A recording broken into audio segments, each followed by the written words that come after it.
श्री गणेशाय नमः। श्री हरि। संक्षिप्त श्री वराह पुराण। उत्तम पति प्राप्त करने का साधन स्वरूप व्रत। राजा भद्राशिव ने पूछा, विप्रवर, विशुद्ध ज्ञान की प्राप्ति के लिए पुरुष को किस देवता की आराधना करनी चाहिए और उनके आराधन की कौन सी विधि है? मुझे यह बताने की कृपा कीजिए। अगस्त्य जी कहते हैं, राजन, भगवान विष्णु ही सदा सभी के द्वारा किम दिकम देवताओं द्वारा भी आराध्य हैं। अब इनके पूजन का प्रकार बताता हूँ, जिससे वर प्राप्ति हो सकती है। देवताओं, मुनियों एवं मानवों प्राय सभी के लिए यह रहस्य की बात है। भगवान नारायण ही सर्वोपरि देवता हैं। उन्हें प्रणाम करने पर प्राणी कलेश नहीं पाता। राजन, सुना जाता है महात्मा नारद जी ने पूर्व काल में भगवान विष्णु के इस व्रत को अप्सराओं को बताया था। अप्सराओं ने पूछा, नारद जी, आप ब्रह्मा जी के पुत्र हैं, हमें उत्तम पति पाने की अभिलाषा है।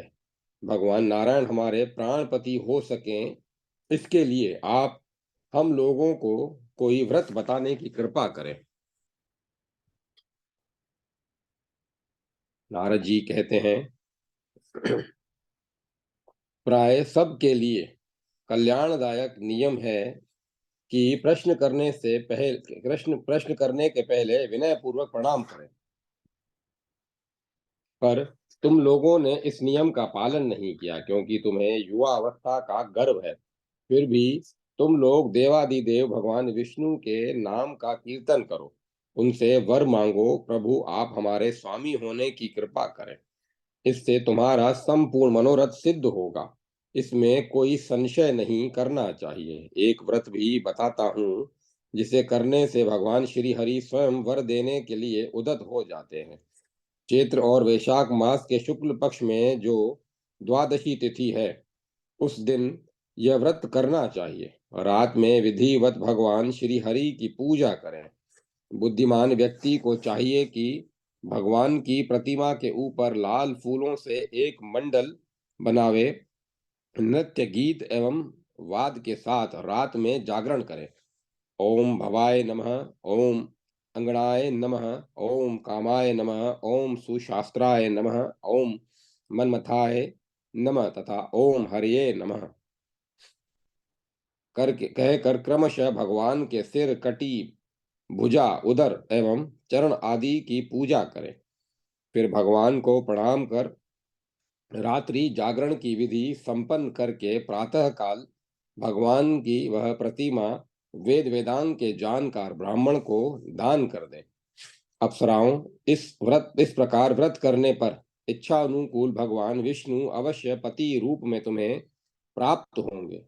इसके पश्चात ईख के पवित्र रस तथा मल्लिका आदि के फूलों से उन देवेश्वर की पूजा करना। सुंदरियों, तुमने मुझे प्रणाम किए बिना जो प्रश्न किया है, उससे अष्टावक्र द्वारा तुम्हारे उपहास पर शाप भी मिलेगा। फलस्वरूप गोप लोग तुम्हें हर लेंगे। अगस्त्य जी कहते हैं, राजन, इस प्रकार कहकर देव ऋषि नारद उसी क्षण वहां से चले गए। उन अप्सराओं ने व्रत की विधि संपन्न की। फलस्वरूप स्वयं भगवान श्री हरि उन पर संतुष्ट होकर उनके पति हुए। अध्याय 54 समाप्त। जय श्री कृष्ण। जय श्री कृष्ण। शुभ व्रत। कुब्जामृष्व ऋषिकेश महात्म्य। अगस्त्य जी कहते हैं, राजन, अब मैं व्रतों में उत्तम शुभ संज्ञक व्रत का वर्णन करता हूँ, तुम उसे सुनो। महाभाग, इसके प्रभाव से भगवान विष्णु का दर्शन सुलभ हो जाता है, इसमें कोई संदेह नहीं। मार्गशीर्ष मास के प्रथम दिन इस व्रत को आरंभ करना चाहिए। इसमें दशमी को एक समय भोजन करने का नियम है। उस दिन स्नान करके दोपहर में भगवान विष्णु की पूजा करें। एकादशी के दिन उपवास कर ब्राह्मणों को विधि के साथ यव देना चाहिए। उस समय दान, होम एवं अर्चन इन सभी क्रियाओं में सदा भगवान श्री हरि के नामों का कीर्तन करना चाहिए। राजेंद्र, अघन, पूस, माघ एवं फाल्गुन इन 4 महीनों में ऐसे ही नियमों का पालन करना समुचित है। उपवास करके पूजा संपन्न करें। फिर विद्वान पुरुष चैत्र, वैशाख, ज्येष्ठ एवं आषाढ़ इन 4 महीनों में उसी तरह संयम पूर्वक व्रत करें। इस चौमासे में ब्राह्मणों के लिए प्रीति पूर्वक पात्र सहित सत्तू दान करना चाहिए। श्रावण, भाद्रपद और अश्वनी इन 3 महीनों में अघन मास में तैयार होने वाले धान को बांटने का विधान है। इन 3 मासों की अवधि कार्तिक आरंभ होने के पूर्व तक मानी जाती है। इन महीनों में भी पूर्व जैसे ही उपवास करके पूजा करने का नियम है। दशमी के दिन संयमशील एवं पवित्र रहे। एकादशी के दिन बुद्धिमान व्यक्ति मास के नाम का उच्चारण करके भक्ति के साथ भगवान श्री हरि की पूजा करे। द्वादशी के दिन व्रत को समाप्त करें। राजन, एकादशी के दिन पर्वत एवं पाताल के रूप में अंकित पृथ्वी की स्वर्णमयी प्रतिमा के पूजन एवं दान का विशेष महत्व है। भगवान श्री हरि के सामने उस प्रतिमा को स्थापित करें। उसे 2 सफेद वस्त्रों से ढक दें। पास में बीज बिखेर दें और रात में जागरण करें। फिर प्रातः काल 24 ब्राह्मणों को आमंत्रित कर प्रत्येक ब्राह्मण को गाय, 2 वस्त्र, स्वर्णमयी अंगूठी तथा कुंडल आदि आभूषण दें।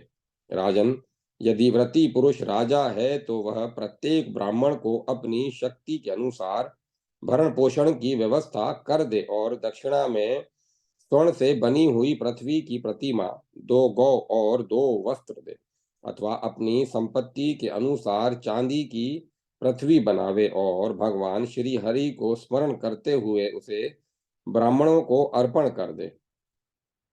निमंत्रित ब्राह्मणों को भोजन, छाता और खड़ाऊ भी दे। तत्पश्चात प्रार्थना करे, भगवान कृष्ण दामोदर श्री हरि मुझ पर प्रसन्न हो जाए। राजन, इस व्रत के अनुष्ठान से जो फल मिलता है उसका वर्णन नहीं किया जा सकता। फिर भी एक प्रसंग सुनाता हूँ। सतयुग में एक ब्रह्मवादी राजा थे। उन्होंने ब्रह्मा जी से पुत्र प्राप्ति का उपाय पूछा। तब ब्रह्मा जी ने उन्हें यह व्रत बता दिया और राजा इस व्रत को करने में संलग्न हो गए। राजन, व्रत समाप्त हो जाने पर विश्वात्मा श्री हरि राजा के सामने पधारे और कहा, राजन, तुम मुझसे वर मांगो। राजा ने कहा, देवेश, मुझे ऐसा पुत्र देने की कृपा कीजिए जो वैदिक मंत्रों का पूर्ण जानकार, दूसरों का यज्ञ कराने वाला, स्वयं यज्ञ करने में तत्पर, कीर्ति संपन्न, दीर्घायु, असंख्य सद्गुणों से युक्त, ब्राह्मणों में निष्ठा रखने वाला तथा शुद्ध अंतःकरण संपन्न हो तथा जहां पहुंच जाने पर फिर शोच करने का अवसर सामने नहीं आता, वह मोक्ष प्रदान कर दे। इस पर श्री हरि एवमस्तु कहकर अंतर ध्यान हो गए। अब राजा के घर समयानुसार पुत्र उत्पन्न हुआ जिसका नाम वत्सश्री रखा गया। वह वेद वेदांग का पूर्ण जानकार था। भगवान विष्णु के प्रसाद स्वरूप उस प्रतापी पुत्र को पाकर राजा तपस्या करने के विचार से निकल पड़े। वे हिमालय पर्वत पर इंद्रियों को वश में करके तथा निराहार रहकर भगवान विष्णु की आराधना करते हुए इस प्रकार स्तुति करने लगे। राजा ने कहा, क्षर एवं अक्षर अखिल जगत जिनका रूप है, जो क्षीर सागर में शयन करते हैं, देहधारियों के लिए परम पद, इंद्रियों के अविषय, विश्व की रक्षा करने वालों में सर्वश्रेष्ठ तथा जल में आकृति बनाए हुए हैं। उन भक्तों की याचना पूर्ण करने वाले प्रभु की मैं स्तुति करता हूँ। देवताओं एवं दानवों के निरंतर प्रार्थना करने पर सृष्टि करने के विचार से आपने इस जगत की रचना की है। भगवान, आप सदा एक कुटस्थ रूप से आसीन रहकर इच्छा मात्र से संसार की सृष्टि करते हैं। प्रभु, आप कश्यप एवं नरसिंह आदि अनेक अवतार धारण कर चुके हैं, पर आपके अवतार लेने की यह बात भी माये की ही है तथा माये की ही है, तथ्य नहीं। नरसिंह, वामन, परशुराम, राम, कृष्ण, बुद्ध, कल्कि, वरेश, शंभु एवं विबुधारी नाशन आदि नामों से संबोधित होने वाले भगवान, आपको मेरा निरंतर प्रणाम है। प्रभु विष्णु, आप स्वयं आदि यज्ञ पुरुष हैं। यज्ञ की सामग्री हवि आदि आपका ही रूप है। पशु, ऋत्विक और घृत, ये सब आप ही हैं। कमल नेत्र, मैं आपकी शरण में आया हूँ, इस संसार सागर से मेरा उद्धार कीजिए। स्तुति के अंत में परम प्रभु प्रसन्न हुए। वे एक कुबड़े ब्राह्मण का वेश धारण कर वहां आए। उनके वहां पधारते ही आम का वृक्ष भी वैसा ही कुबड़ा हो गया। उन राजा को बड़ा आश्चर्य हुआ कि ऐसे विशाल वृक्ष का यह छोटा रूप कैसे हो गया। फिर सोचा कि परम प्रभु की सन्निधि का यह परिणाम है। फिर उन्होंने ब्राह्मण वेशधारी प्रभु को प्रणाम किया, साथ ही कहा, भगवान, आप परम पुरुष परमात्मा हैं। अवश्य ही मुझ पर कृपा करने के लिए आपका यहाँ पधारना हुआ है। अरे, अब आप अपने वास्तविक स्वरूप का दर्शन कराने की कृपा कीजिए। जब राजा ने इस प्रकार भगवान श्री हरि से प्रार्थना की, तो वे शंख, चक्र एवं गदा हाथ में लिए हुए सौम्य रूप धारण कर उनके सामने विराजमान हो गए और यह वचन कहा, राजेंद्र, तुम्हारे मन में जो भी इच्छा हो वह मुझसे मांग लो। भगवान श्री हरि के यूं कहने पर राजा की आंखें प्रसन्नता से खिल उठीं। साथ ही कहा, देवेश, आप मुझे मोक्ष देने की कृपा करें।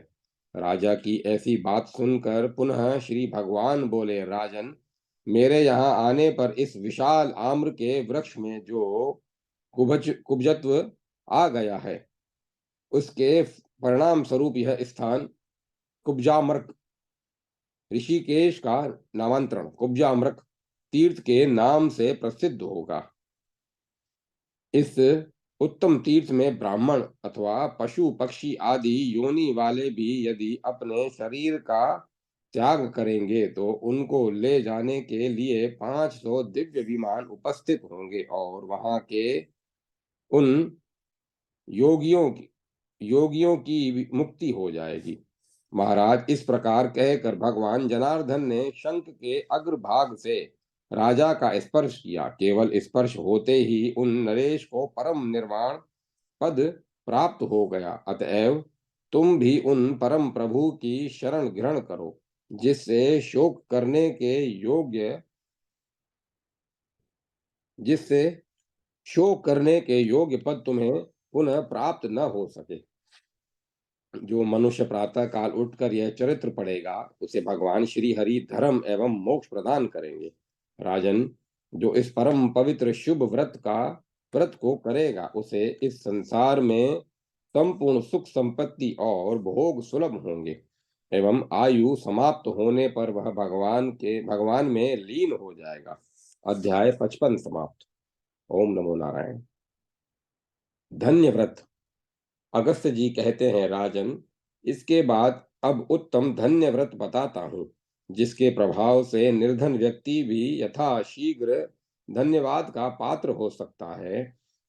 यह नत व्रत है।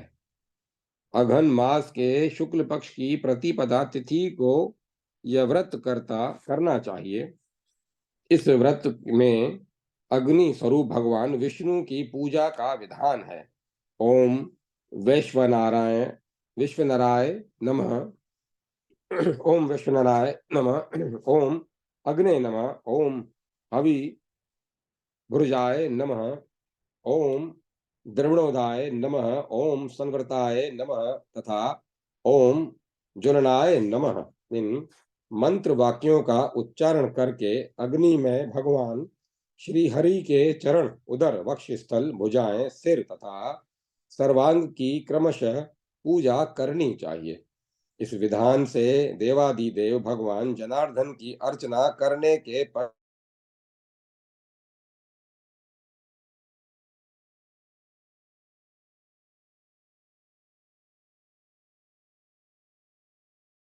उस कुंड में हवन करें।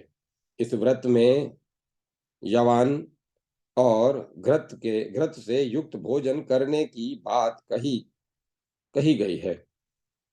यह व्रत ऐसा ही ऐसा ही कृष्ण पक्ष में भी होता है।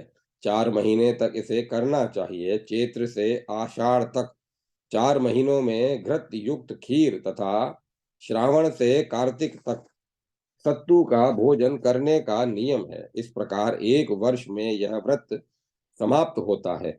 व्रत पूरा हो जाने पर विद्वान पुरुष अग्नि देव की स्वर्णमयी प्रतिमा बनावे और 2 लाल वस्त्रों से उसे आच्छादित कर लाल फूल से पूजा करे और लाल चंदन एवं कुमकुम का अनुलेपन करे। फिर ब्राह्मण की पूजा करे, उसे 2 वस्त्र अर्पण करे और वह प्रतिमा उस ब्राह्मण को दे दे। तदंतर यह मंत्र पढ़कर प्रार्थना करे। भगवान, इस धन्य नामक व्रत को संपन्न करने से मैं धन्य हो गया, मेरा कर्म धन्य हो गया तथा मेरी चेष्टा धन्य हो गई।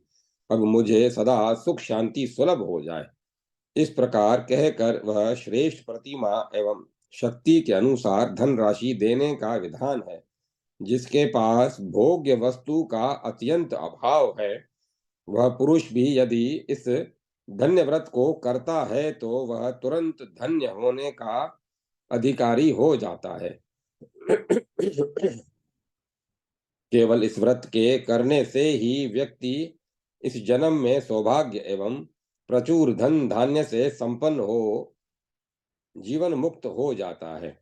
जो भी व्यक्ति इस प्रसंग को सुनेगा अथवा भक्ति के साथ पढ़ेगा, वे दोनों इस लोक में उसी क्षण धन्य हो जाएंगे।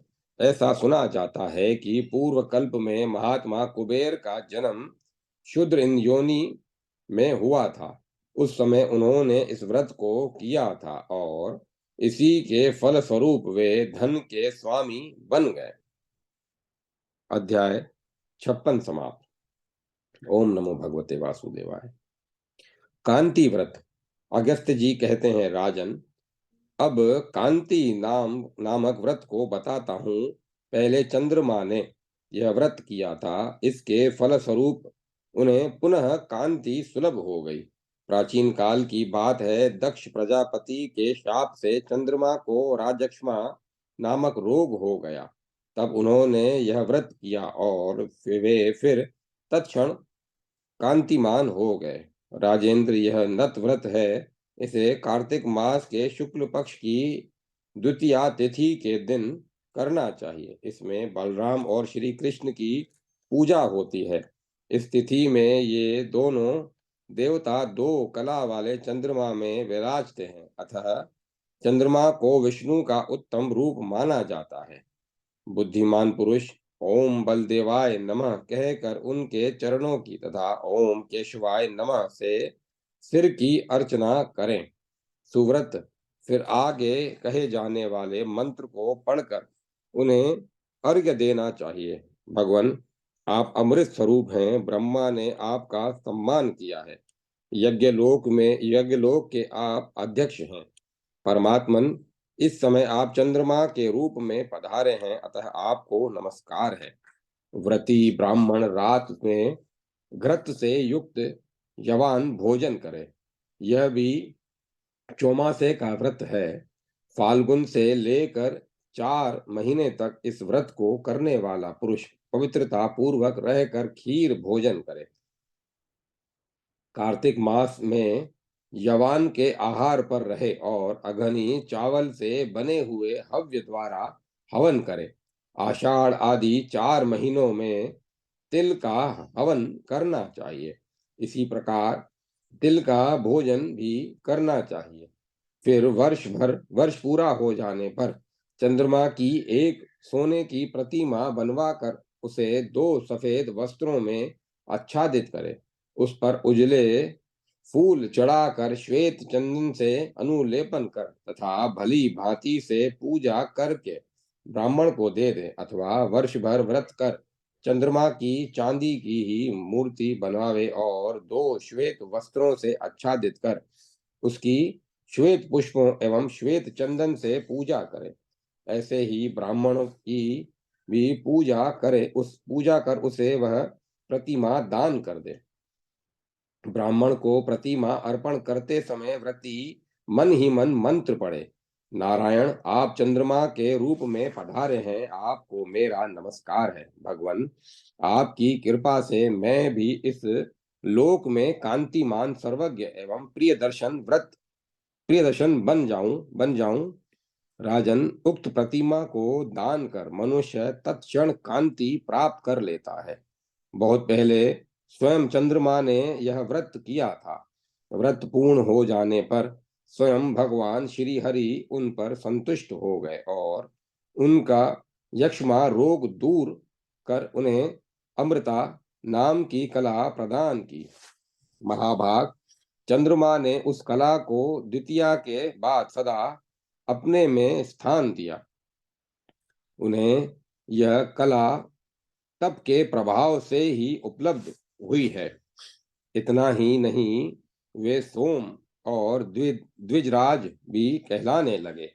शुक्ल पक्ष की द्वितीया तिथि के दिन सोम रस पीने वाले दोनों अश्वनी कुमारों का कीर्तन करना चाहिए। ये दोनों शुक्ल पक्ष की द्वितीया के चंद्रमा में शेष और विष्णु नाम से विख्यात होकर सुशोभित होते हैं, इसमें कोई संशय नहीं। राजेंद्र, भगवान विष्णु परम पुरुष परमात्मा हैं, उनसे रिक्त कोई देवता नहीं है। वे ही अनेक नाम धारण कर सर्वत्र सभी देवताओं के रूप में विराजित हैं। अध्याय 57 समाप्त। ओम नमो नारायण। ओम नमो नारायण।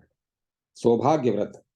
अगस्त्य जी कहते हैं, राजन, अब उस सौभाग्य व्रत को सुनो जिसके आचरण से स्त्री एवं पुरुष को शीघ्र सौभाग्य की प्राप्ति होती है।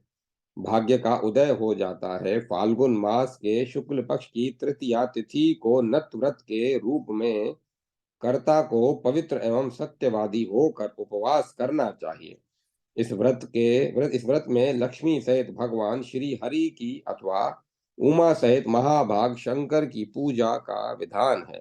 जो लक्ष्मी है वही गिरिजा है और जो श्री हरि हैं वे ही 3 नेत्र वाले हर भी हैं। देवताओं, वेद शास्त्रों एवं पुराणों में यही बात सुस्पष्ट निर्दिष्ट है, किंतु जो ग्रंथ इसके विपरीत यह कहता है कि विष्णु से रुद्र भिन्न है, वह किसी अच्छे कवि का प्रबंध हो सकता है, पर उसे शास्त्र कदापि नहीं कहा जा सकता। अतः विष्णु रुद्र के ही स्वरूप हैं और लक्ष्मी गौरी की ही अन्यतम प्रतिकृति है। यही कहना समुचित है। जो इन दोनों में भेद बतलाता है वह निकृष्ट है। राजेंद्र, फिर व्रती पुरुष यत्न पूर्वक लक्ष्मी सहित श्री हरि की भली भांति पूजा करे। उन परम प्रभु के पूजन के मंत्र यूं है: ओम गंभीराय नमः, ओम सौभाग्याय नमः, ओम देव देवाय नमः, ओम त्रिनेत्राय नमः, ओम वाचस्पते नमः, ओम रुद्राय नमः। इन मंत्रों के द्वारा क्रमशः उनके दोनों चरण, कटी भाग, उदर, मुख, सिर और सभी अंगों की पूजा करनी चाहिए। इस विधि के अनुसार पूजा कर मेधावी मनुष्य लक्ष्मी सहित विष्णु की और गौरी सहित शंकर की पुष्प चंदन आदि उपचारों द्वारा पूजा करे। तदंतर मूर्ति के सामने मधु एवं घृत से हवन करना चाहिए। महाराज, यदि सर्वोत्तम सौभाग्य पाने की कामना हो तो तिल और घृत से हवन कराए। इस दिन बिना नमक तथा घृत के शुद्ध गेहूं से तैयार किया हुआ भोजन पृथ्वी पर ही बैठकर करना चाहिए। कृष्ण पक्ष के लिए भी यही विधि बताई जाती है। आषाढ़ से लेकर अश्वनी तक के 4 महीनों में यह व्रत प्रतिपदा तिथि के दिन होता है और द्वितीया को पारण करने की विधि है। इन महीनों में यह व्रत यवान से करना चाहिए। राजन, इसके पश्चात कार्तिक से पूस तक 3 मासों में व्रती पुरुष पवित्रता पूर्वक संयम से रहकर शामक सावा का भोजन में उपयोग करे। नरेश, फिर माघ मास के शुक्ल पक्ष की तृतीया तिथि के दिन बुद्धिमान पुरुष अपनी शक्ति के अनुसार पार्वती, शंकर तथा लक्ष्मी नारायण की स्वर्णमयी प्रतिमा बनवाकर किसी सत्पात्र एवं विद्वान ब्राह्मण को अर्पण कर दे। जिसके पास अन्न का अभाव हो, वेद का जो पारगामी विद्वान हो, जो सदा दूसरों का उपकार करता हो, जिसके आचरण पवित्र हो तथा विशेष रूप से विष्णु में भक्ति रखता हो, ऐसे ब्राह्मण को वह प्रतिमा देनी चाहिए। साथ ही दान में 6 पात्र भी देने की विधि है। 1 से लेकर 6 तक वे पात्र क्रमशः मधु, घृत, तिल का तेल, गुड़, लवण एवं गाय के दूध से पूर्ण हो। इन पात्रों के दान करने के प्रभाव से व्रत करने वाला व्यक्ति, स्त्री अथवा पुरुष कोई भी हो, वह अन्य 7 जन्मों में सुंदर, सौभाग्यशाली और परम दर्शनीय हो जाता है। अध्याय 58 समाप्त। ओम नमो नारायण।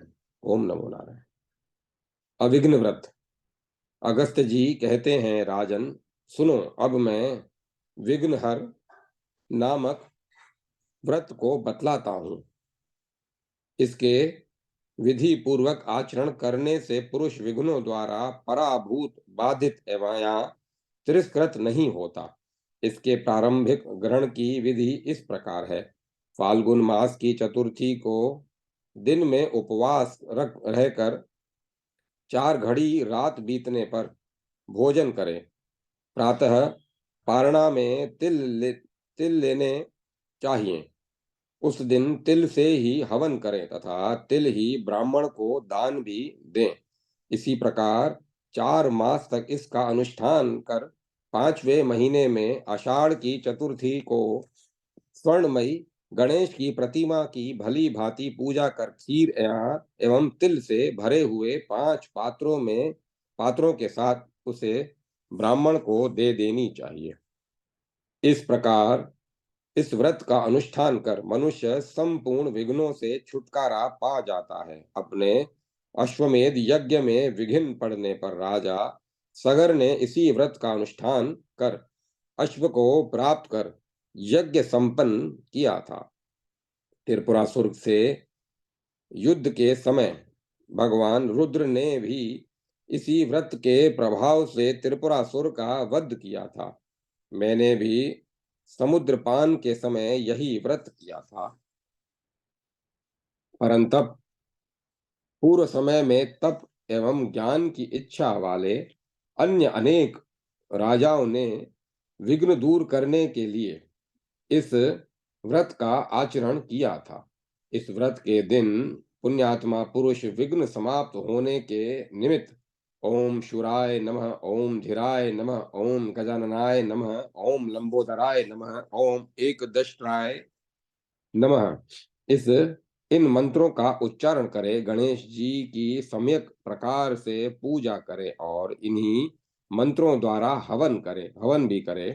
केवल इसी व्रत के करने से मानव सभी विघ्नों से मुक्त हो जाता है। गणेश जी की प्रतिमा दान करने से तो उसके जीवन की सारी अभिलाषाएं ही पूरी हो जाती हैं।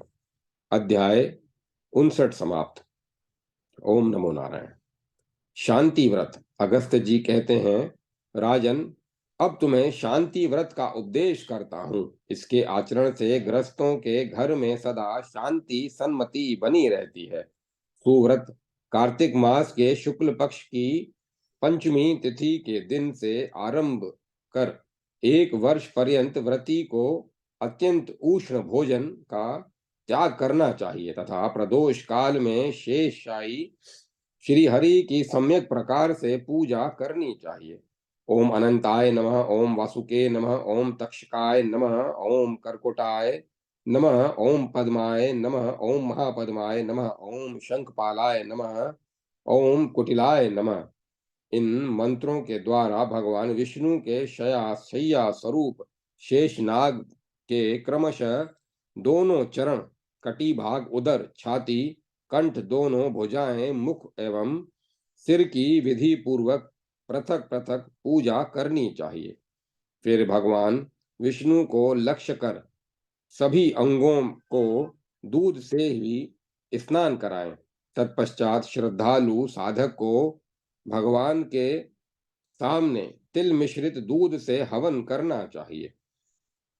इस प्रकार एक वर्ष पूरा कर ब्राह्मणों को भोजन कराएं और स्वर्णमयी शेषनाग की प्रतिमा बनाकर ब्राह्मण को दान दें। राजन, जो पुरुष इस प्रकार यह व्रत भक्ति पूर्वक करता है उसे निश्चय ही शांति सुलभ हो जाती है, साथ ही उसे सर्पों से भी भय नहीं होता।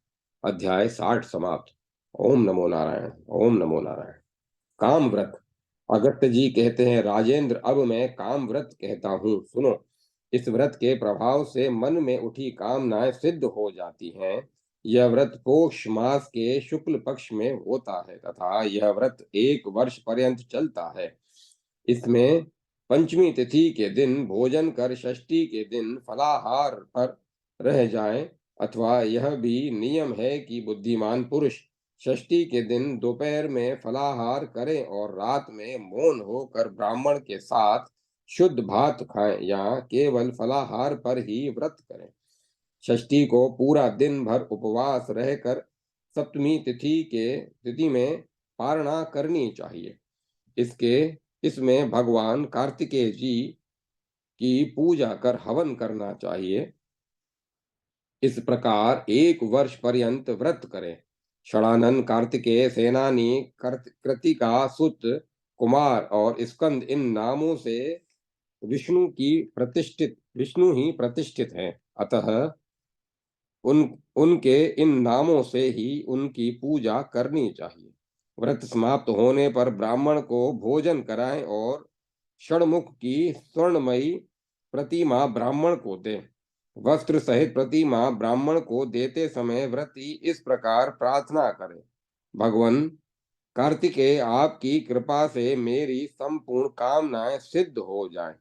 फिर ब्राह्मण को लक्ष्य कर कहें, ब्राह्मण देवता, मैं भक्ति पूर्वक यह प्रतिमा देता हूँ, आप कृपा पूर्वक इसे स्वीकार करें। इस प्रकार दान मात्र से व्रती के इस जन्म की समस्त कामनाएं सिद्ध हो जाती हैं। संतानहीन को पुत्र, धन की इच्छा वाले को धन तथा राज्य छिन जाने वाले को राज्य सुलभ हो सकता है।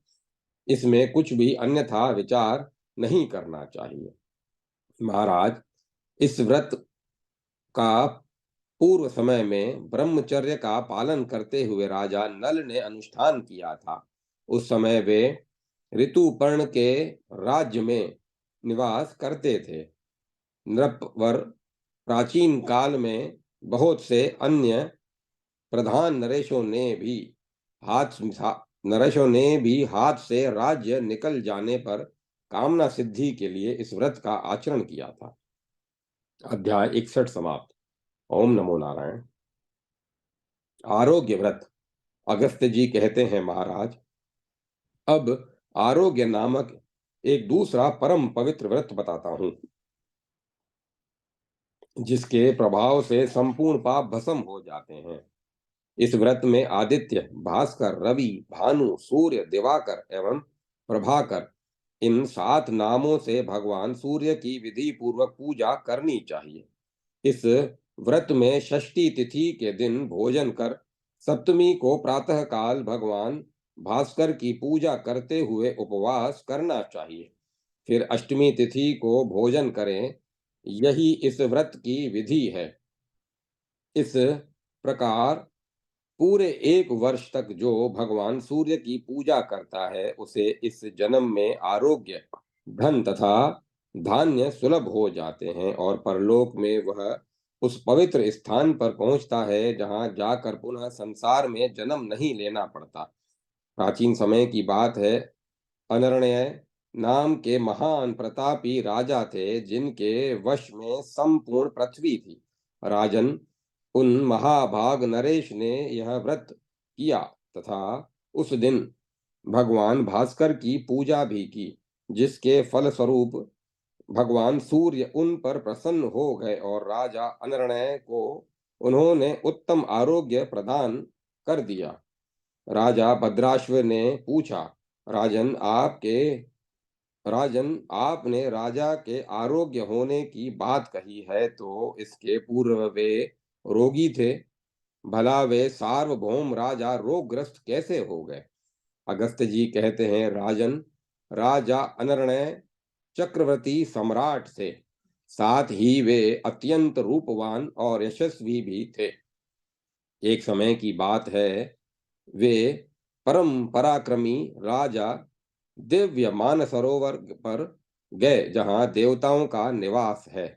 वहां उन्हें सरोवर के बीच में एक बड़ा सा श्वेत कमल दिखा।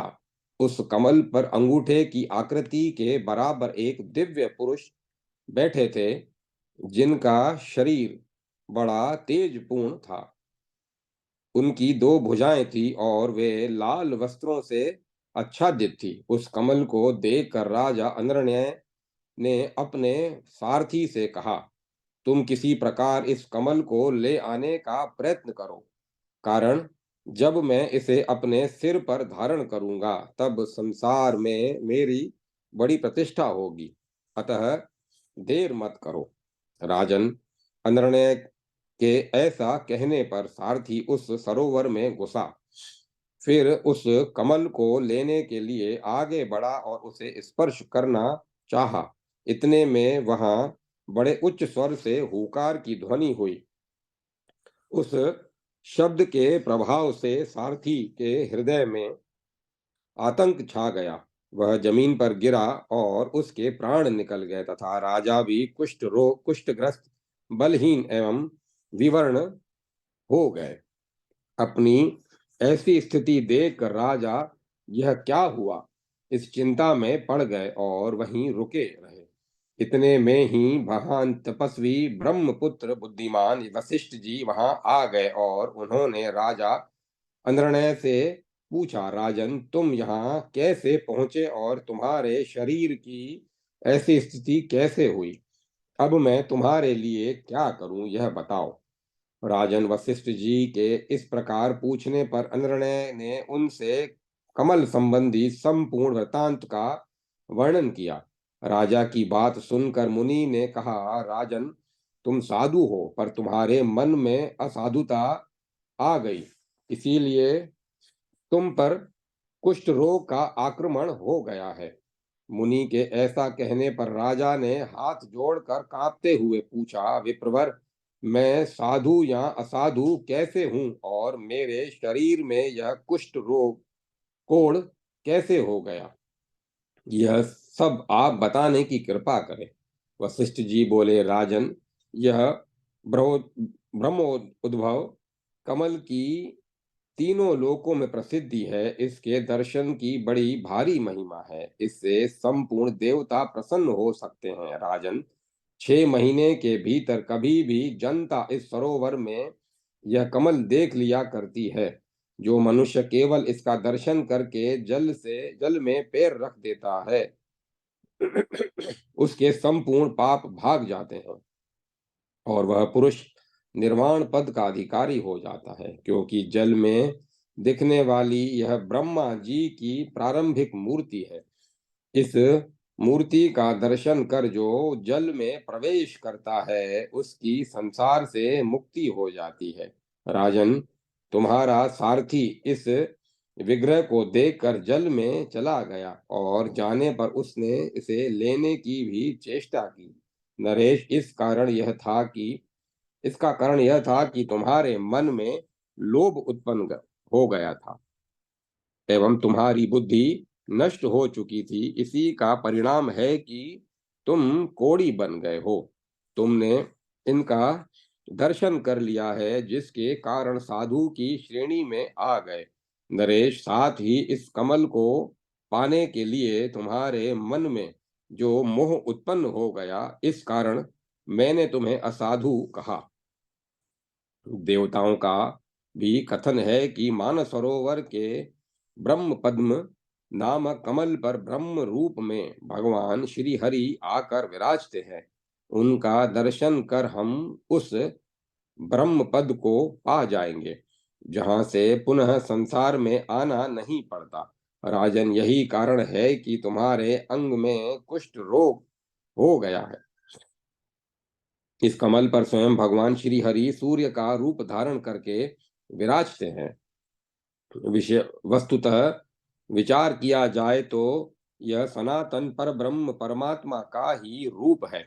मैं इसको अपने सिर पर धारण करूं, जिससे मेरी प्रसिद्धि हो जाए।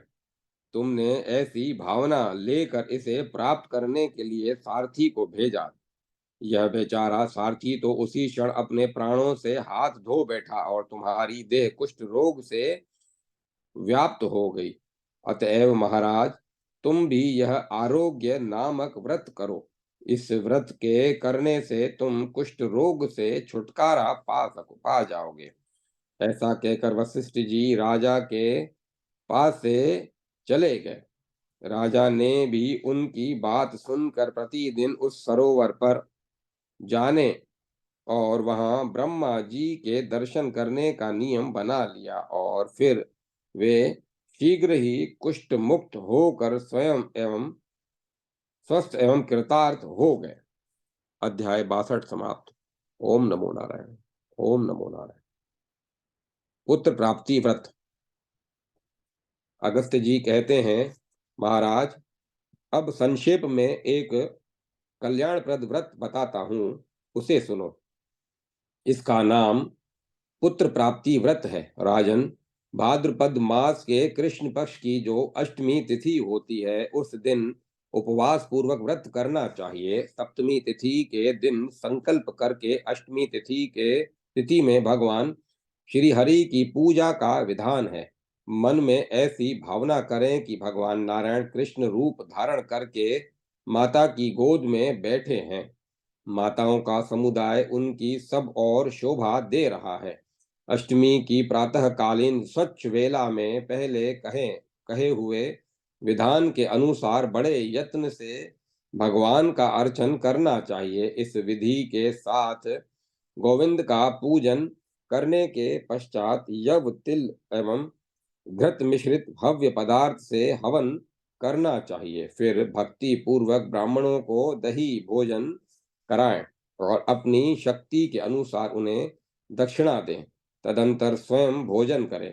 पहला ग्रास उत्तम तिल का होना चाहिए, फिर अपनी इच्छा के अनुसार दूसरा अन्न खाया जा सकता है। भोज्य पदार्थ स्निग्ध एवं सरस वस्तुओं से युक्त हो। साधक प्रति मास इसी विधि के अनुसार व्रत करे। इसे कृष्णाष्टमी व्रत भी कहते हैं। इसके प्रभाव से जिसे पुत्र न हो वह पुत्रवान बन जाता है। सुना जाता है, प्राचीन समय में शूरसेन नाम के एक प्रतापी राजा थे।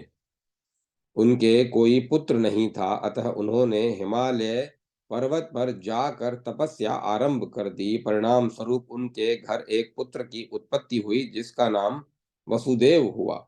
महाभाग, वसुदेव ने अनेक व्रत और यज्ञ किए।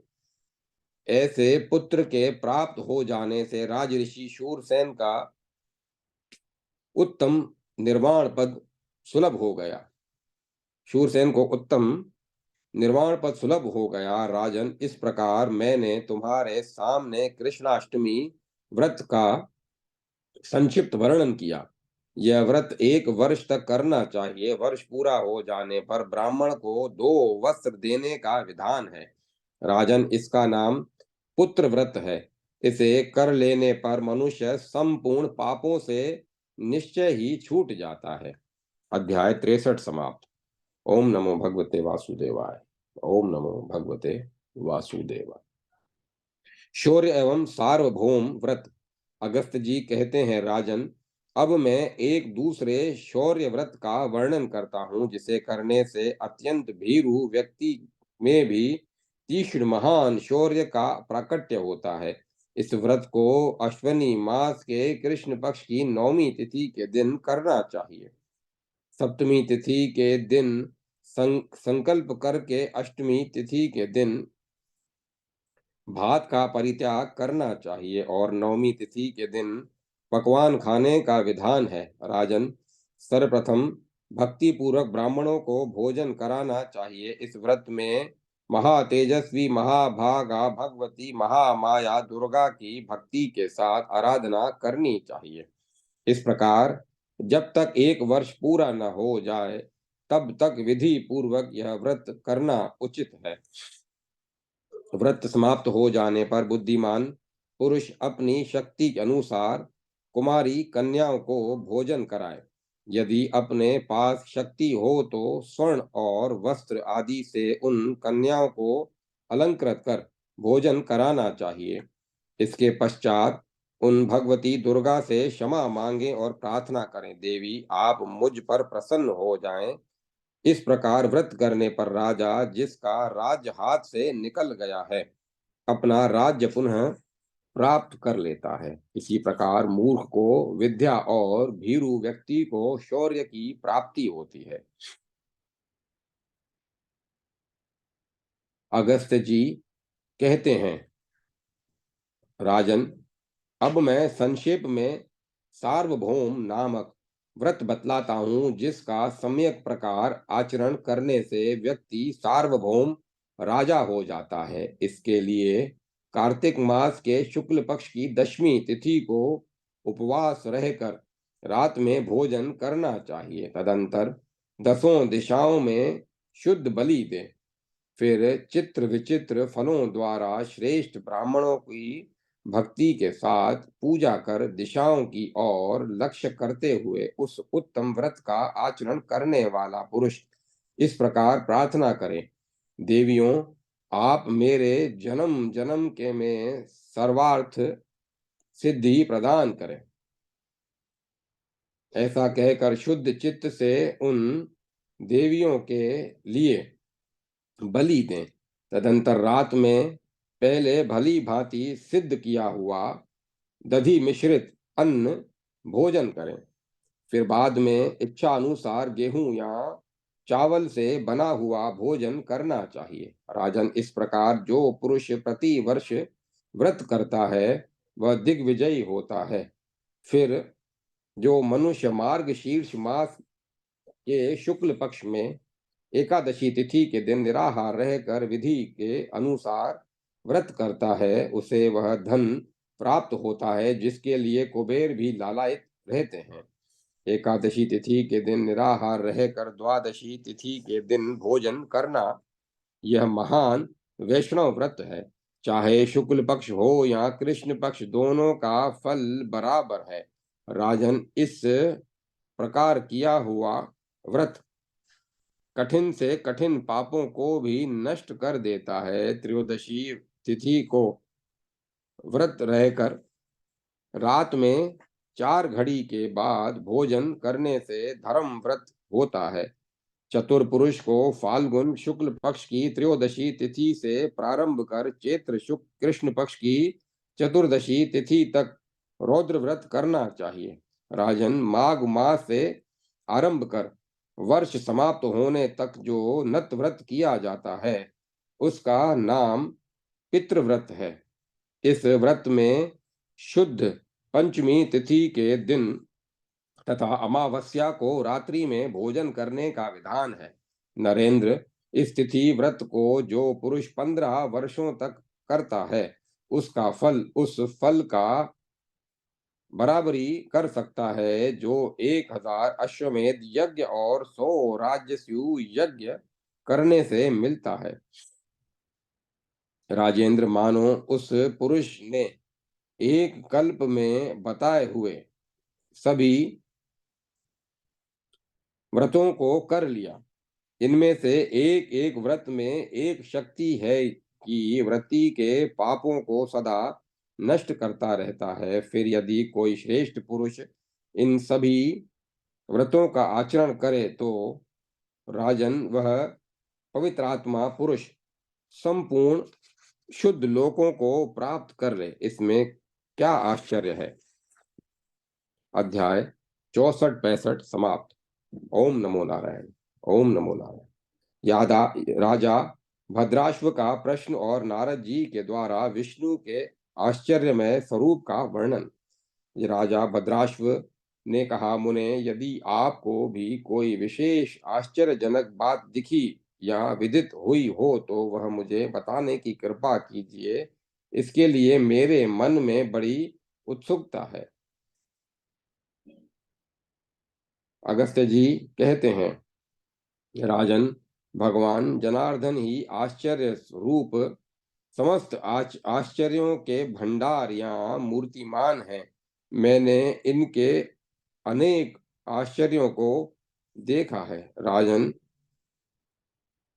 पूर्व समय की बात है, एक बार नारद जी श्वेत द्वीप में गए। वहां उन्हें ऐसे परम तेजस्वी पुरुषों के दर्शन हुए जिनके हाथों में शंख, चक्र, गदा और कमल शोभा पा रहे थे। जो तो नारद जी के मुंह से सहसा यही सनातन विष्णु है, यही विष्णु है, ये विष्णु है, ये शब्द निकले। फिर नारद जी के मन में यह विचार आया कि मैं प्रभु की आराधना किस प्रकार करूं।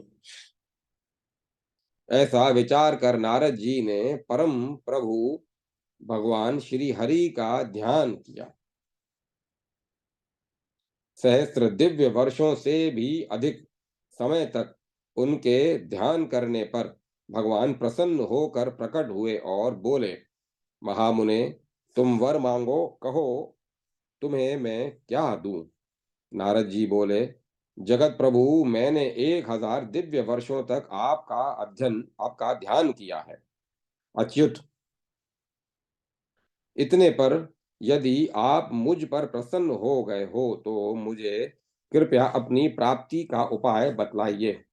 देवादिदेव विष्णु ने कहा, द्विजवर, जो मनुष्य पुरुष सूक्त तथा वैदिक संहिता का पाठ करते हुए मेरी उपासना करते हैं वे मुझे शीघ्र ही प्राप्त करते हैं। पंचरात्र द्वारा निर्दिष्ट मार्ग से जो मानव मेरा यजन करते हैं उन्हें भी मैं प्राप्त हो जाता हूँ। द्विज के लिए तो पंचरात्र का नियम बताया गया है। दूसरों को मेरे नाम, लीला, धाम, क्षेत्र, तीर्थ, मंदिरों की यात्रा एवं दर्शन करना चाहिए। नारद, सत्व गुण वाले पुरुष मुझे पाने के अधिकारी हैं। कलयुग में रजोगुण तमोगुण की ही विशेषता रहेगी। नारद, यह दुर्लभ पंचरात्र शास्त्र का मेरी कृपा से ही ज्ञान होगा। द्विजवर, वेद का अध्ययन, पंचरात्र पाठ तथा यज्ञ एवं भक्ति ये मुझे प्राप्त कराने के साधन हैं। मैं इनके द्वारा सुलभ होता हूँ। अन्यथा करोड़ वर्षों तक यत्न करने पर भी मनुष्य मुझे नहीं प्राप्त कर सकता। इस प्रकार परम प्रभु भगवान नारायण ने नारद जी से कहा और वे उसी क्षण अंतर ध्यान हो गए। राजा भद्राश्व ने पूछा, भगवान, पहले जिन गौरी एवं काली स्त्रियों की बात आई है वे कौन थी। उनका सीता और कृष्णा कैसे नाम पड़ गया। ब्राह्मण, 7 प्रकार के पवित्र पुरुष कौन हुए। उस पुरुष ने अपना 12 प्रकार का रूप कैसे बना लिया। 2 देह और 6 सिर का क्या तात्पर्य है। अगस्त्य जी कहते हैं, राजन, जो गौरी और काली ये 2 देवियां थी उनका इनका परस्पर बहन का नाता है। दोनों के 2 वर्ण हैं, एक का शुक्ल और दूसरी का कृष्ण। कृष्णा को रात्रि देवी कहा जाता है। राजन, कृष्ण राजन, पुरुष एक होते हुए भी 7 प्रकार के रूपों से सुशोभित हैं। जो 12 प्रकार के 2 शरीर तथा 6 सिर की बात कही गई है, उनका तात्पर्य संवत्सर से जानना चाहिए। उत्तरायण और दक्षिणायन, ये 2 गतियां उनके शरीर तथा वसंत आदि 6 ऋतुएं मुंह हैं। सूर्य दिन के और चंद्रमा रात्रि के अधिष्ठाता हैं। राजन इन्हीं विष्णु से इस जगत की उत्पत्ति हुई है। अतएव उन भगवान विष्णु को ही परम देवता जानना चाहिए। वैदिक क्रिया से हीन व्यक्ति उन परम प्रभु परमात्मा को देखने में सर्वथा असमर्थ है। राजा भद्राश्व ने पूछा, मुने, परमात्मा का चारों युगों में कैसा स्वरूप जानना चाहिए? ब्राह्मण, क्षत्रिय, वैश्य एवं शूद्र, इन चारों वर्णों का प्रत्येक युग में कैसा आचार होता है? अगस्त्य जी कहते हैं, राजन, सतयुग में वैदिक कर्म करके यज्ञों द्वारा देवताओं की पूजा करने वाले दिव्य पुरुषों से पृथ्वी सुशोभित रहेगी। ऐसा ही समय त्रेता युग में भी रहेगा। महाराज, द्वापर युग में गुण और रजोगुण की बहुलता होगी। फिर महाराज युधिष्ठिर राजा होंगे। इसके पश्चात कली स्वरूप तमोगुण का विस्तार होगा। राजन, कलयुग में के आ जाने पर ब्राह्मण अपने मार्ग से च्युत हो जाएंगे। राजेंद्र, क्षत्रिय, वैश्य और शूद्र, इन सब की जाति प्राय नष्ट सी हो जाएगी। इनमें सत्य और शोच का नितांत अभाव हो जाएगा। फिर तो संसार नष्ट प्राय हो जाएगा। वर्ण एवं धर्म सर्वदा के लिए दूर चले जाएंगे।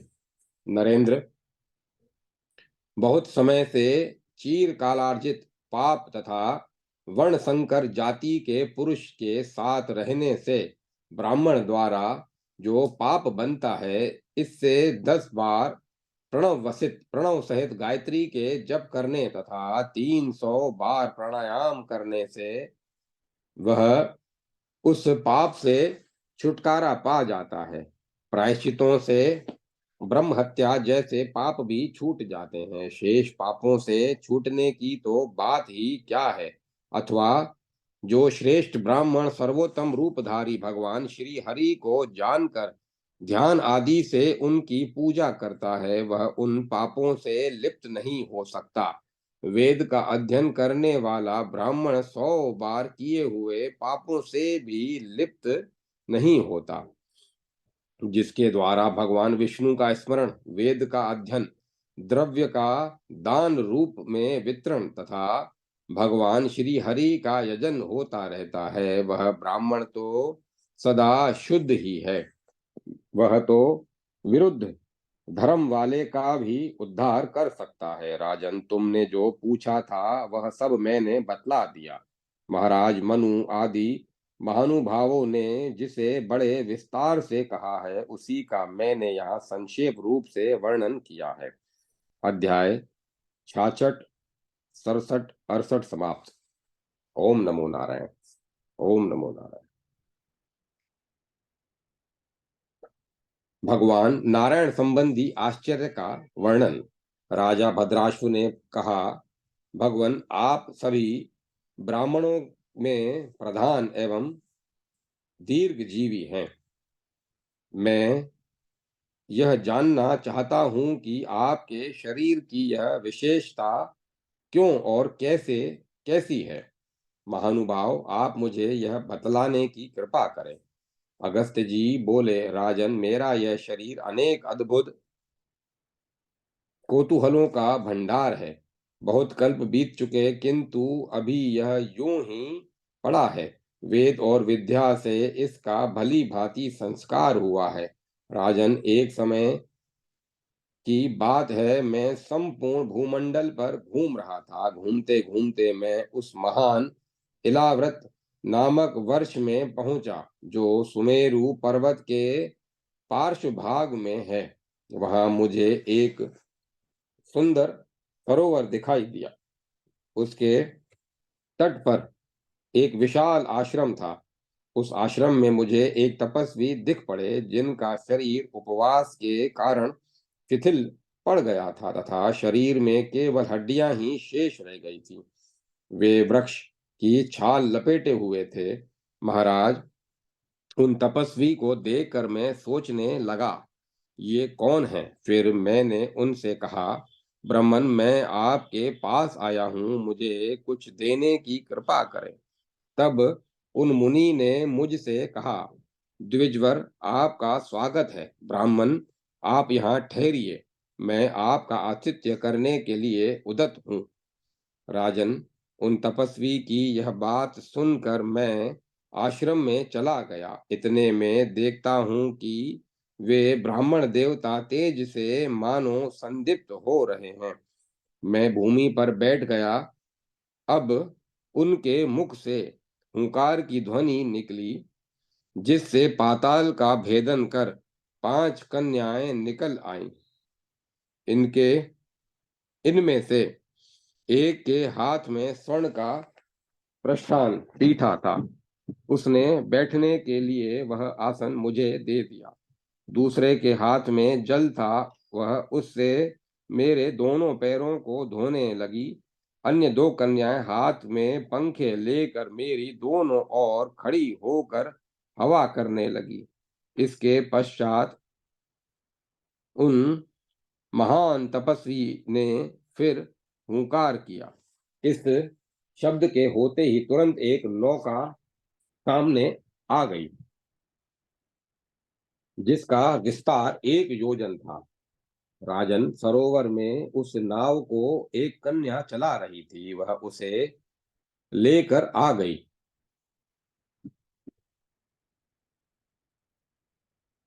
उस नाव में सैकड़ों सुंदर कन्याएं थी, सबके हाथ में सोने के कलश थे। राजन, वे कन्याएं आ गई यह देखकर उन तपस्वी ने मुझसे कहा, ब्राह्मण, यह सारी व्यवस्था आपके स्नान के लिए की गई है। महाशय, आप इस नाव पर विराज कर स्नान करें। नरेंद्र, फिर उन तपस्वी ने के कथनानुसार ज्यों ही मैंने नाव में प्रवेश किया कि इतने में ही वह नौका सरोवर में डूब गई। उस नौका के साथ मैं भी जल में डूब गया। तब तक सुमेरु गिरी के शिखर पर वे तपस्वी और उनका दिव्य पुर मुझे अपने आप दिखाई पड़े। 7 समुद्र, पर्वत समूह तथा 7 द्वीपों से युक्त वह पृथ्वी भी वहां दृष्टि गोचर हुई। व्रत उत्तम व्रत का पालन करने वाले राजन, आज भी जब मैं यहाँ बैठा हूं तो वह उत्तम लोक मुझे स्मरण हो रहा है।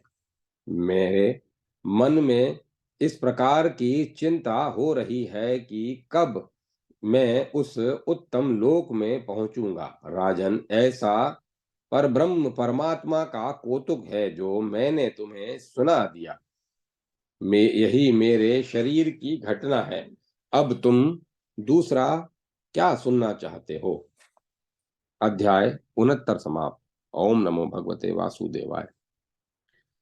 सत्ययुग, त्रेता और द्वापर आदि के गुण धर्म। राजा भद्राश्व ने पूछा, मुने, इस उस दिव्य लोक को देख लेने के बाद पुनः उसे पाने के लिए आपने कौन सा व्रत, तप अथवा धर्म किया?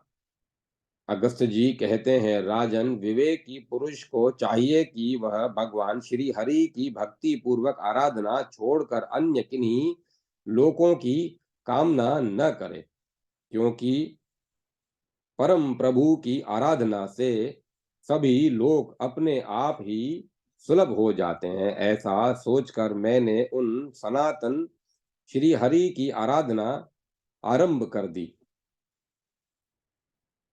और प्रचुर दक्षिणा देकर उनके यज्ञों का अनुष्ठान करता हुआ 100 वर्षों तक मैं उनकी आराधना में संलग्न रहा। नृपनंदन, एक समय की बात है, देवादिदेव यज्ञ मूर्ति भगवान जनार्दन की इस प्रकार उपासना करते हुए बहुत दिन बीत चुके थे। तब मैंने एक यज्ञ में सभी देवताओं की आराधना की और इंद्र सहित सभी देवता एक साथ ही उस यज्ञ में पधारे। तथा उन्होंने अपना अपना स्थान ग्रहण कर लिया। भगवान शंकर भी पधारे और अपने निश्चित स्थान पर विराजमान हो गए। संपूर्ण देवता, ऋषि तथा नागगण भी आ गए। उन्हें आते देखकर सूर्य के समान तेजस्वी विमान पर चढ़कर भगवान सनत कुमार भी वहां पधारे और सिर झुकाकर भगवान रुद्र को प्रणाम किया। राजेंद्र, उस समय समस्त देवता, इन ऋषि, नारद, सनत कुमार एवं भगवान रुद्र जब अपने अपने स्थान पर स्थित होकर बैठ गए, तब उनकी ओर दृष्टि डालकर मैंने यह बात पूछी, आप सभी महानुभावों में कौन श्रेष्ठ है तथा किन की अग्र पूजा होनी चाहिए? मेरे यह पूछने पर देव समुदाय के सामने ही भगवान रुद्र मुझसे कहने लगे। भगवान रुद्र बोले, समस्त देवताओं, परम पवित्र देव ऋषियों, प्रसिद्ध ब्रह्म ऋषियों तथा महान मेधावी अगस्त्य जी, आप सभी लोग मेरी बात सुन लें। जिनकी यज्ञों द्वारा पूजा होती है, देवता सहित संपूर्ण संसार जिनसे उत्पन्न हुआ है तथा जिनमें लीन भी हो जाता है, वे भगवान जनार्दन ही सर्वश्रेष्ठ हैं और सभी यज्ञों द्वारा वे ही आराधित होते हैं। उन परम प्रभु में सभी ऐश्वर्य विद्यमान हैं। उन्होंने ही अपने 3 प्रकार के रूप धारण कर लिए हैं। जब उनमें सर्वाधिक रजोगुण तथा स्वल्प सत्वगुण एवं तमोगुण का समावेश हुआ, तब वे ब्रह्मा नाम से प्रसिद्ध हुए। भगवान नारायण ने अपने नाभि कमल से इन ब्रह्मा जी की सृष्टि की। मुझे भी बनाने वाले वे परम प्रभु नारायण ही हैं। अतः भगवान श्री हरि ही सर्वप्रधान हैं। जिनमें सत्वगुण और रजोगुण का आधिक्य हुआ है, जिन्हें कमल का आसन मिल गया है, वे ब्रह्मा कहलाए। जो ब्रह्मा एवं चतुर्मुख कहलाते हैं, वे भी भगवान नारायण ही हैं। जो स्वल्प सत्व और एवं रजोगुण और किंचित अधिक तमोगुण से युक्त हैं, वह मैं रुद्र हूं। इसमें कोई संदेह की बात नहीं है। सतव, रज और तम, ये 3 प्रकार के गुण कहे जाते हैं। सतव गुण के प्रभाव से प्राणी को मुक्ति सुलभ हो जाती है, क्योंकि सतव गुण भगवान नारायण का स्वरूप है। जब रज और सत्व का मिश्रित सम्मिश्रण होता है और रजोगुण की कुछ अधिकता होती है, तब सृष्टि का कार्य आरंभ होता है। यह ब्रह्मा जी का स्वाभाविक गुण है। यह बात संपूर्ण शास्त्रों में पढ़ी जाती है। जिसका वेदों में उल्लेख नहीं है, वह रुद्र कर्म मनुष्यों के लिए कदापि हितकर नहीं है। उससे लोक तथा परलोक में भी मनुष्यों की दुर्गति ही होती है। सतव का पालन करने से प्राणी जन्म मरण के बंधन से मुक्त हो जाता है। कारण सतव भगवान नारायण का स्वरूप है। वे ही प्रभु यज्ञ का स्वरूप धारण कर लेते हैं। सतयुग में भगवान नारायण शुद्ध ध्यानादि द्वार ध्यानादि द्वारा सूक्ष्म रूप से सुपूजित होते हैं। त्रेता युग में वे यज्ञ रूप से तथा द्वापर युग में पंचरात्र विधि से की गई पूजा स्वीकार करते हैं और कलयुग में तमोगुणी मानव मेरे बनाए हुए अनेक रूप वाले मार्गों से मन में ईर्ष्या सहित उन परमात्मा श्री हरि की उपासना करते हैं।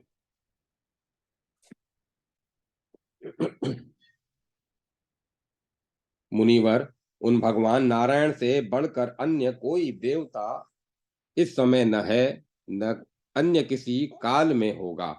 जो विष्णु है वही स्वयं ब्रह्मा है और जो ब्रह्मा है वही वे मैं महेश्वर हूँ। तीनों वेदों, यज्ञों और पंडित समाज में यही बात निर्णित है। द्विजवर, हम तीनों में जो भेद की कल्पना करता है, वह पापी एवं दुरात्मा है। उसकी दुर्गति होती है। अगस्त्य, इस विषय में एक प्राचीन वृतांत कहता हूं, तुम उसे सुनो। कल्प के आरंभ में लोग भगवान श्री हरि की भक्ति से विमुख रहे। फिर उन सब का भूलोक में वास हुआ। वहां उन्होंने भगवान विष्णु की आराधना की। फलस्वरूप उन्हें भूवर्लोक का वास सुलभ हो गया। फिर उस लोक में रहकर वे भगवान केशव की उपासना में तत्पर हो गए। इससे उन्हें स्वर्ग में स्थान मिल गया। यूं क्रमशः संसार से मुक्त होकर वे परम धाम में पहुंच गए। द्विजवर, इस प्रकार जब सभी विरक्त एवं मुक्त होने लगे तो देवताओं ने भगवान का ध्यान किया। सर्वव्यापी होने के कारण वे प्रभु वहां तुरंत ही प्रकट हो गए और बोले, देवताओं, आप सभी श्रेष्ठ योगी हैं।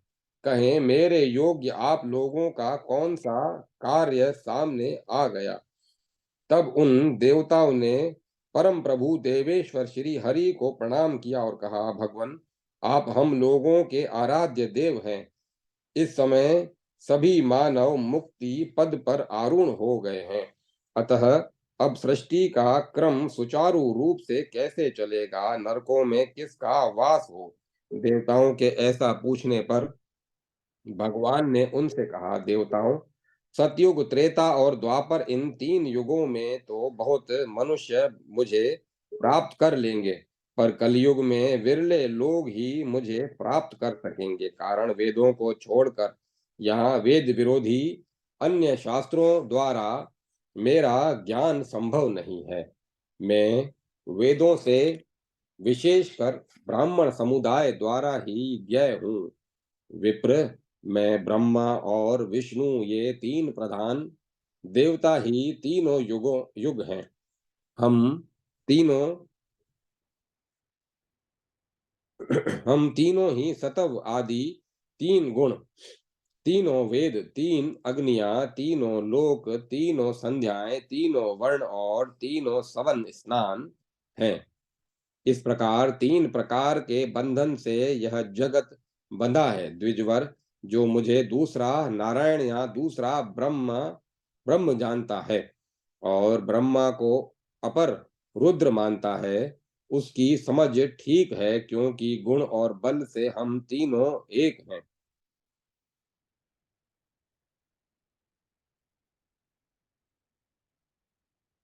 हम में वेद बुद्धि ही मोह है। अध्याय 70 समाप्त। कलयुग का वर्णन। ओम नमो नारायण। ओम नमो नारायण। कलयुग का वर्णन।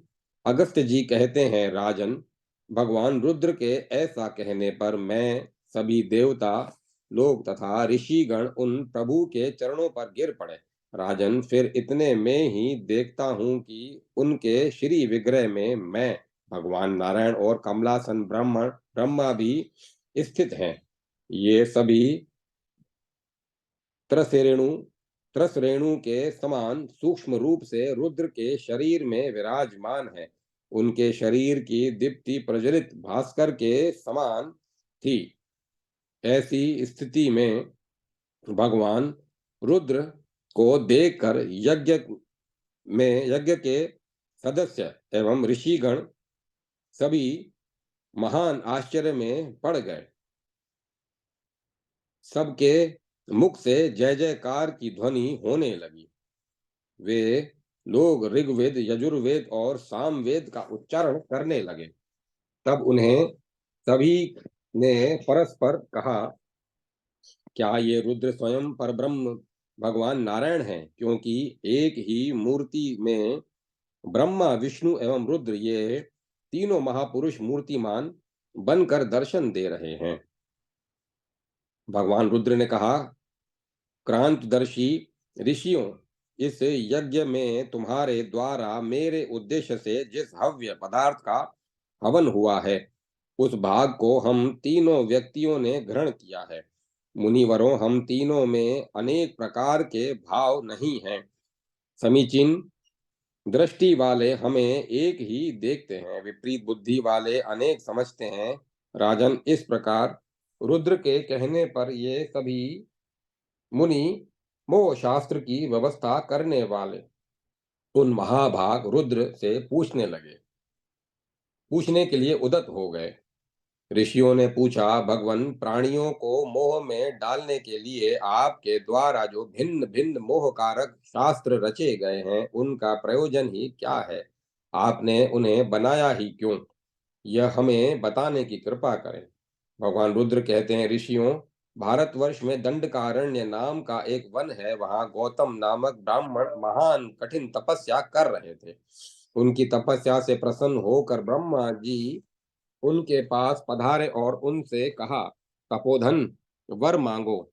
जब संसार के सृजन करने वाले ब्रह्मा ने ऐसा कहा, तब मुनि ने प्रार्थना की, भगवन, मुझे धान्यों की ऐसी पंक्ति चाहिए जो सदा फूल और फलों से संपन्न हो। इस प्रकार मुनिवर गौतम के मांगने पर पितामह ब्रह्मा ने उन्हें इच्छित वर दे दिया। वर पाकर महर्षि ने शतशृंग पर्वत पर एक श्रेष्ठ आश्रम बनाया और उन्होंने महान श्रम किया। खेती तैयार हो गई। क्यारियां ऐसी बनी थी कि प्रतिदिन प्रातःकाल नई नई शालियां तैयार होती। ब्राह्मण वर्ग धान्य लाता। गौतम जी उसी से मध्याह्न के समय भोजन सिद्ध कर लेते और उससे अतिथि सत्कार एवं ब्राह्मणों को भोजन कराते थे। एक समय की बात है, पूरे देश में घोर अकाल पड़ गया। द्विजवर 12 वर्षों तक वर्षा नहीं हुई, जिसके स्मरण मात्र से रोंगटे खड़े हो जाते हैं। ऐसी अनावृष्टि देखकर वन में निवास करने वाले सभी मुनि भूख से पीड़ित हो गौतम जी के पास गए। उस समय अपने यहाँ आए हुए उन मुनियों को देखकर ऋषि ने सिर झुकाकर उन्हें प्रणाम किया और कहा, महानुभावों, आप लोग सुप्रसिद्ध मुनियों के पुत्र हैं। आप सभी मेरे स्थान पर पधारिए और आज्ञा दीजिए, मैं क्या सेवा करूं। इस प्रकार गौतम जी के कहने पर उन मुनियों ने वहां अपना स्थान ग्रहण किया। जब तक वर्षा नहीं हुई, तब तक उन अनेक प्रकार का भोजन करते हुए ठहरे रहे। कुछ समय के बाद अनावृष्टि समाप्त हो गई। इस प्रकार अवर्षण समाप्त हो जाने पर उन ब्राह्मणों ने तीर्थ यात्रा के निमित्त जाने का विचार किया। उनके समाज में शांडिल्य नाम के एक तपस्वी मुनि थे। मारीच ने पूछा, शांडिल्य, मैं तुमसे बहुत अच्छी बात कहता हूँ। देखो, गौतम मुनि तुम सभी के लिए पिता के स्थान पर हैं। उनसे आज्ञा लिए बिना तपस्या करने के लिए हम लोगों का तपोवन में चलना उचित नहीं है। मारीच मुनि के इस प्रकार कहने पर वे सभी हंस पड़े। फिर वे कहने लगे, क्या गौतम मुनि का अन्न खाकर हम लोगों ने अपने शरीर को बेच दिया है? ऐसी बात कहकर उन लोगों ने जाने के लिए फिर छल करने की बात सोच ली। उन लोगों ने माया के द्वारा एक गाय तैयार की। उसको उन्होंने गौतम जी की यज्ञशाला में छोड़ दिया और वह गाय वहां चरने लगी।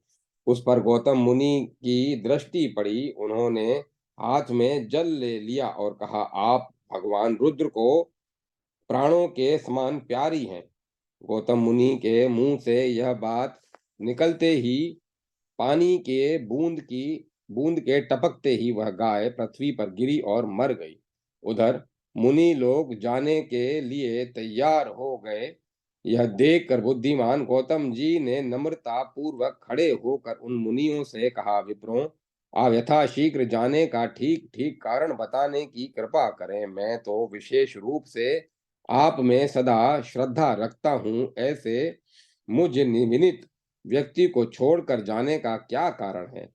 ऋषियों ने कहा, ब्राह्मण, इस समय आपके शरीर में यह गौ हत्या निवास कर रही है।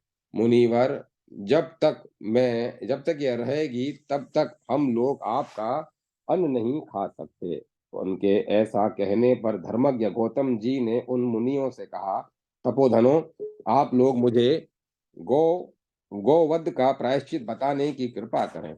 ऋषिगण बोले, ब्राह्मण, यह गौ अभी मरी नहीं है, बेहोश है। यदि इस पर गंगा जल डाल दिया जाए तो अवश्य उठ जाएगी। इसके लिए कर्तव्य है कि आप व्रत करें अथवा क्रोध का त्याग करें। ऐसा कहकर वे ऋषि लोग वहां से चलने लगे। उनके ऐसा कहने से बुद्धिमान गौतम जी आराधना करने के विचार से महान पर्वत हिमालय पर चले गए। उन महान तपस्वी ने तुरंत ही तप आरंभ कर दिया और 100 वर्षों तक वे मेरी आराधना करते रहे। तब प्रसन्न होकर मैंने गौतम से कहा, सुव्रत वर मांगो। अतः उन्होंने मुझसे कहा, आपकी जटा में तपस्विनी गंगा निवास करती है, उन्हें देने की कृपा कीजिए। इन पुण्यमयी नदी का नाम गोदावरी है, मेरे साथ चलने की ये कृपा करें।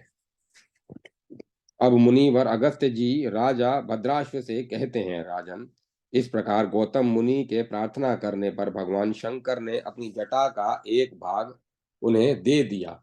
उसे लेकर मुनि भी उस स्थान के लिए प्रस्थित हो गए जहां वह मृत गाय पड़ी थी। उसके ऊपर गौतम मुनि ने शंकर के दिए हुए जटा जानवी के जल छींटे छींटे दिए फिर जल के छींटे दिए। फिर क्या था, उस जल के से भीग जाने पर वह सुंदरी गौ उठकर चली गई। साथ ही वहां उस गंगा जल के प्रभाव से पवित्र जल वाली एक विशाल नदी का प्रादुर्भाव हो गया। कुछ लोग उसे पुनीत तालाब कहने लगे। इस महान आश्चर्य को देखकर परम पवित्र सप्तऋषि वहां आ गए। वे सभी विमान पर बैठे थे और उनके मुख से साधु साधु की ध्वनि निकल रही थी। साथ ही वे कहने लगे, गौतम, तुम धन्य हो, अथवा धन्यवाद के पात्रों में भी तुम्हारे समान अन्य कोई कौन है, जिसके प्रयास से भगवती गंगा इस दंडकारण्य में आ सकी हैं। भगवान रुद्र ऋषियों से कहते हैं, इस प्रकार जब सप्त ऋषियों ने कहा तब गौतम जी बोल पड़े, अरे यह क्या है, अकारण मुझ पर गौवध का कलंक कहाँ से आ गया था। फिर ध्यान पूर्वक देखने से उन्हें ज्ञात हो गया कि मेरे यहाँ ठहरे हुए उन ऋषियों की माया का ही यह प्रभाव था, जिससे ऐसा दृश्य उपस्थित हो गया था। अब वे भली भांति विचार करके उन्हें शाप देने को उद्यत हो गए। मिथ्याव्रत का स्वांग बनाए हुए वे ऋषि लोग ऐसे थे कि सिर पर जटा थी और ललाट पर भस्म। मुनि ने उन्हें यूं शाप दिया, तुम लोग तीनों वेदों से बहिष्कृत हो जाओगे, तुम्हें वेद विहित कर्म करने का अधिकार न होगा। मुनिवर गौतम जी के कठोर शाप को सुनकर सप्त ऋषियों ने कहा, द्विजवर, ऐसा शाप उचित नहीं। वैसे तो आपकी बात व्यर्थ नहीं हो सकती, यह बिल्कुल निश्चय है, किंतु इसमें थोड़ा सुधार कर दीजिए। अपकार के बदले उपकार करने के दोष से दूषित होने पर भी आपकी ऐसी कृपा हो कि ये श्रद्धा के पात्र बन सकें। आपको आपके मुंह की वाणी रूपी अग्नि से दग्ध हुए ये ब्राह्मण कलयुग में प्राय क्रियाहीन एवं वैदिक कर्म से बहिष्कृत होंगे। यह जो गंगा यहाँ आई है, इनका गुण नाम गोदावरी नदी होगा। ब्राह्मण जो मनुष्य कलयुग में इस गोदावरी पर आकर गोदान करेंगे तथा अपनी शक्ति के अनुसार दान देंगे, उन्हें देवताओं के साथ स्वर्ग में आनंद मिलेगा।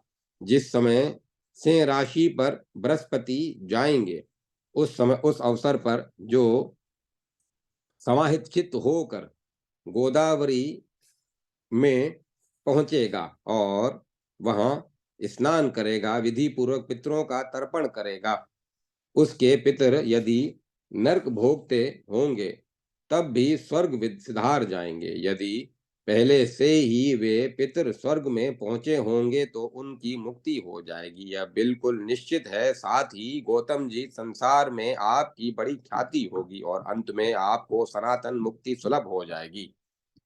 इस प्रकार गौतम जी से कहकर सप्तऋषि गण उस कैलाश पर्वत पर चले गए जहां उमा के साथ सदा मैं रहता हूँ।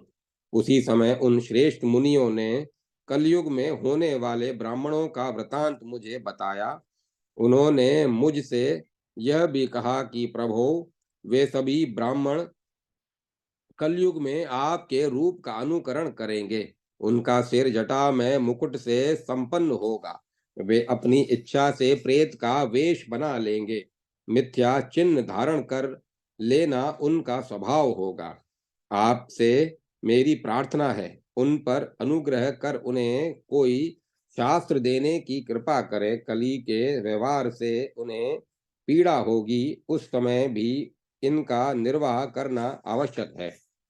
द्विजवर अगस्त्य जी, यह बहुत पहले की बात है। सप्तऋषियों के इस प्रकार प्रार्थना करने पर वैदिक क्रिया से मिलती जुलती संहिता मैंने बना दी। मेरे श्वास से निकलने के कारण वह शिव संहिता के नाम से विख्यात होगी। मेरे और शांडिल्य शास्त्र के अनुयायी उसमें आवागहन अवगाहन करेंगे। बहुत थोड़े अपराध से ही वे दंभिक स्थिति में पहुंच गए हैं। मैं भविष्य की बात जानता हूं, अतएव मेरे ही प्रयास से मोहित होकर वे ब्राह्मण महान लालची हो जाएंगे। कली में उन मनुष्यों के द्वारा अनेक नए शास्त्रों की रचना होगी। प्रमाण से तो वे हमारी संहिता की अपेक्षा भी अधिक बढ़ जाएंगे। वह पाशुपत दीक्षा कई प्रकार की होगी, क्योंकि मैं पशुपति कहलाता हूँ और मुझसे इसका संबंध है। इस समय प्रचलित जो वेद का मार्ग है, उससे इस उसका सिद्धांत अलग है। पवित्रता से रहित उस रौद्र कर्म को शूद्र कर्म जानना चाहिए। जो मनुष्य रुद्र का आश्रय लेकर कली में अपनी जीविका चलाएगा और वेदांत के सिद्धांत का मिथ्या प्रचार करेंगे, उनके रग रग में स्वार्थ भरा रहेगा। वे मन कल्पित शास्त्रों के संपादक होंगे। उनके उपास्य रुद्र बड़े ही उग्र रूपधारी हैं, ऐसा जानना चाहिए। मैं उन रुद्रों में नहीं हूँ। प्राचीन समय में जब देवताओं के लिए कार्य उपस्थित हुआ था, तो भैरव का रूप धारण करके ऐसा नाच करने में मेरी तत्परता हुई थी। उन क्रूर कर्म करने वाले रुद्रों से मेरा यही संबंध है। देवताओं का विनाश करने की इच्छा से मेरे द्वारा यह हंसने योग्य घटना घट गई। उस समय आंखों से जो बिंदुएं पृथ्वी पर पड़ी, वे भविष्य काल के लिए असंख्य रुद्र के चिन्ह लिंग बन गई। उग्र रूपी रुद्र के उपासकों में रुद्र का स्वाभाविक गुण आ जाने से मांस और मदिरा पर उनकी सदा रुचि होगी। वे स्त्रियों में आसक्त होंगे। सदा पाप कर्मों में उनकी प्रवृत्ति होगी। भूतल पर ऐसे ब्राह्मणों के होने का कारण एकमात्र उन पर गौतम मुनि का शाप ही है। उनमें भी जो मेरी आज्ञा का अनुसरण तथा सदाचार का पालन करेंगे, वे स्वर्ग के अधिकारी होंगे। साथ ही यह भी कहा गया है कि जो संशयवश मुझसे विमुख हो वेदांत का समर्थक बनेंगे, वे मेरे वंशज दोष के भागी होंगे। उन्हें नीचे के लोक अथवा नरक में जाना होगा। पहले गौतम जी के वचन रूपी आग से वे दग्ध हो तो हुए ही हैं। फिर मेरी आज्ञा का भी उन्होंने अनादर किया है। अतः उन ब्राह्मणों को नरक में जाना होगा, इसमें कुछ संदेह नहीं है। भगवान रुद्र कहते हैं, इस प्रकार मेरे कहने पर वे ब्राह्मण कुमार जैसे आए थे वैसे ही चले गए। परम तपस्वी गौतम ने भी अपने आश्रम का मार्ग पकड़ा। विप्रों, मैंने यह कली धर्म का लक्षण तुम्हें बता दिया। जो इससे विपरीत मार्ग का अनुसरण करता है, उसे पाखंडी समझना चाहिए। अध्याय 71 समाप्त। ओम नमो नारायण। ओम नमो भगवते वासुदेवाय। ओम तत्सत। ओम तत्सत। ओम तत्सत। अब कथा को विराम दिया जाता है।